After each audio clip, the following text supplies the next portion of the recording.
Hey, Ironcross66106. Thank you for the video response. I didn't expect one. Generally speaking, that as you know, you say you're friends with Richard. Shock to God. Um, and generally, like-minded people tend to sometimes react the same. So that I got a response from you actually, like I said, surprised me. Um, And also the fact that you were very, very polite and cordial through the whole thing. I was almost expecting like a fire and brimstone type attitude. So I gotta give you credit for that because, as I stated before in the first video I did, he blocked me when I was pointing out things to him, and he has that habit of doing that. So so that you actually stepped up, made a video response, and also let me put a response to your videos actually proves to me that you're definitely a little bit better of a person. That's my opinion. I know you may want to defend him. Feel free. But like I said, that's just my personal opinion of the man. Um, Now, to your response, there was a few things I did want to point out because you did mention in there when I brought up the thing on Genesis and whatnot. You were right there. Genesis, does state that the Garden of Eden was on Earth, so my mistake there. Sorry about that. Um, but the other ones, regarding the serpent and uh, and what happened to Adam and Eve.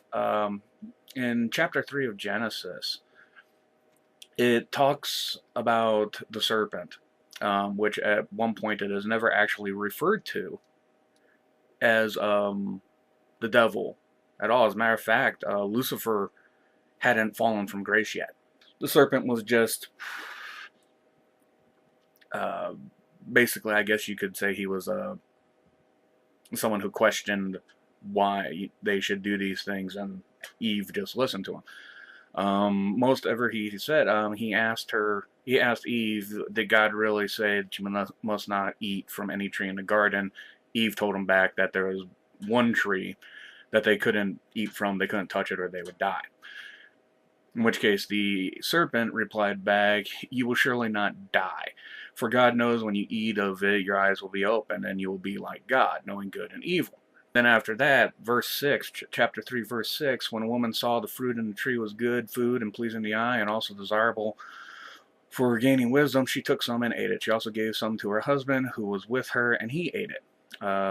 Verse 7, then in the eyes of both of them were open. They realized they were naked, so they sewed fig leaves together and made coverings for themselves.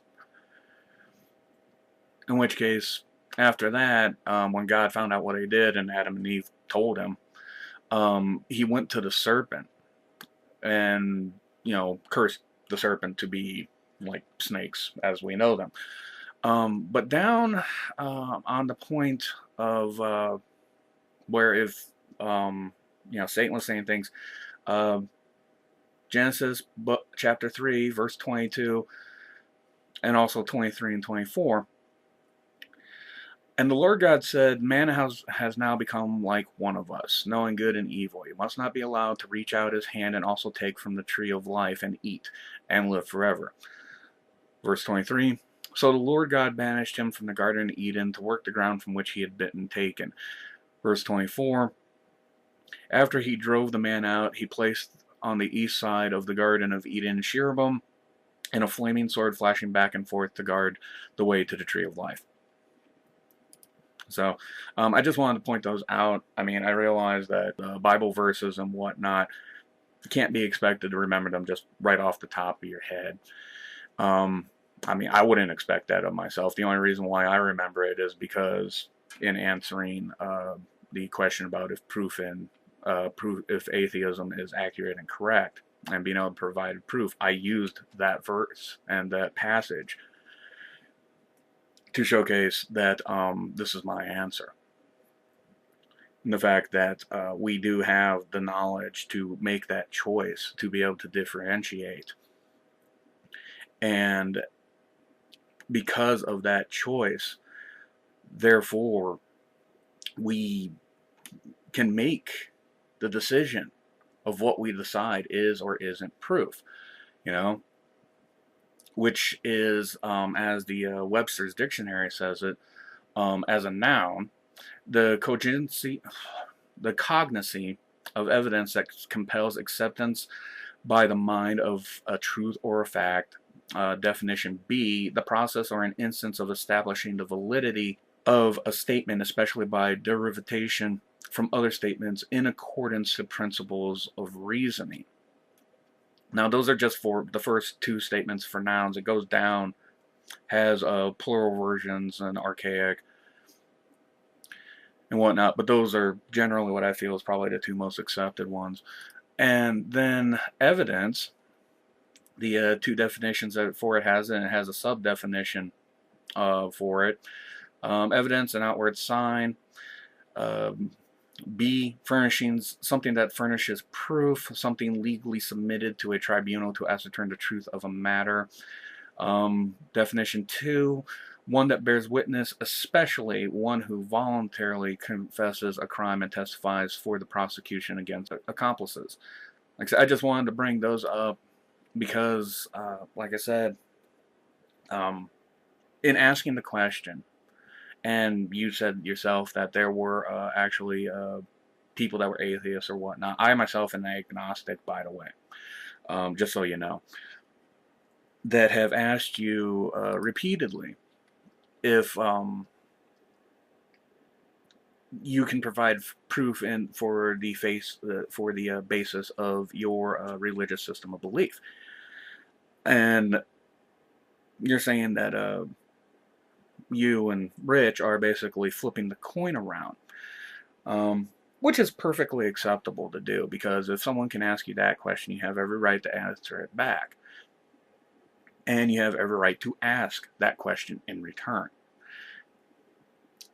But to ask it, especially when on something that is based off of a system of belief, as the where atheists have a non-system, if you want to call it that, where the basic thing of it is the belief in any God. I mean, they don't believe in them. You know, they, whatever their reasons, generally it breaks down to is they just simply want a little bit of proof that would say otherwise. You know, with me as an agnostic, I couldn't tell you if any gods really exist. I don't know. I've never met them. But I'm open to the idea because there's things that I've experienced in life that I'm not willing to just look away from that. So, and as a good Christian and stuff, you do believe in God. That is your belief system. And you use the Bible to help substantiate that, which unfortunately is where some of the problem comes in, because the Bible is not actually a scientific text or anything like that. It is the foundation for a system of beliefs, and it has the stories and parables necessary for people that if they have questions about their belief system and whatnot, they can read the Bible and hopefully find those answers. And that's where the problem with the asking about if atheism is accurate and correct comes in, because it's not the fact that we don't have a book or anything like that, and it's not the fact that we can truly say definitively this is how it is. It's the fact that a lot of Christians will get up in arms, basically, because of the fact that your beliefs aren't the same as mine, and therefore will ask this question, which is basically a trick question. You can't answer this question when used under the terms of a system of belief. Systems of belief don't work that way. The only way a system of belief works is when a person stands up for it. And when you have people standing up for it, a question like, can you prove whatever is accurate and correct? You're asking for proof, which would be something to be proved, that you can only really say, these are my feelings on it, here's my reasons for believing it. You know, that's the reason why I made the video response initially. And also on the fact that, like I said, Shock has posed that question several times, and then seeing you come along and do it again, you know, is basically keeping a subject around so it won't die, you know? Because people are always going to ask that question, but it's not a question that can be actually brought forward on a medium and then tenaciously stuck to, like Shock does. You prove that you actually have a little bit more thinking about this because of the fact that you actually posted a video response to my video explaining your side, which is something Rich has never done. And for that, like I said, I got to give you props on that. And like I said, you know, that proves to me more that you are willing to talk, as to where Rich is not.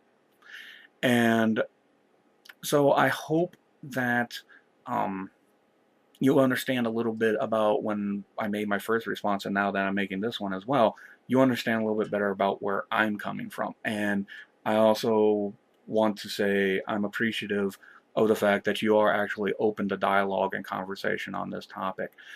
Because, like I said, it's something that I haven't seen and other people haven't seen out of Rich. So, thanks for your time. Sorry the video took a little bit longer than the first one. Um, if you got something else to say, hope to hear back from you. Take it easy, man.